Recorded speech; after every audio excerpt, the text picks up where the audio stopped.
فَأَسْرِ پس لے چل بِأَہْلِکَ اپنے اہل کو، یہ فرشتے کہہ رہے ہیں لوط علیہ السلام سے، بِقِطْعٍ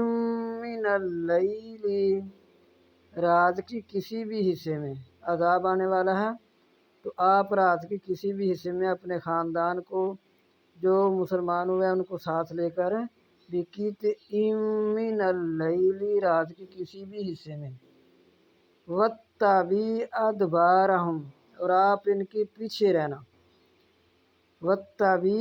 أَدْبَارَهُمْ اور آپ ان کے پیچھے رہنا، وَلَا يَلْتَفِتْ مِنْكُمْ أَحَدٌ وَامْضُوا وَلَا يَلْتَفِتْ اور نہ پیچھے مڑ کر دیکھے، وَلَا يَلْتَفِتْ اور نہ پیچھے مڑ کر دیکھے، مِنْکُمْ تم میں سے، أَحَدٌ کوئی ایک، وَامْضُوا اور چلے جاؤ، حَیْثُ جہاں، تُؤْمَرُونَ جس جگہ کا، تُؤْمَرُونَ تمہیں حکم دیا گیا ہے، وہاں آپ اپنے ساتھیوں کو لے کر، اپنے جو کلمہ گو ہیں ان کو ساتھ لے کر وہاں چلے جائیں۔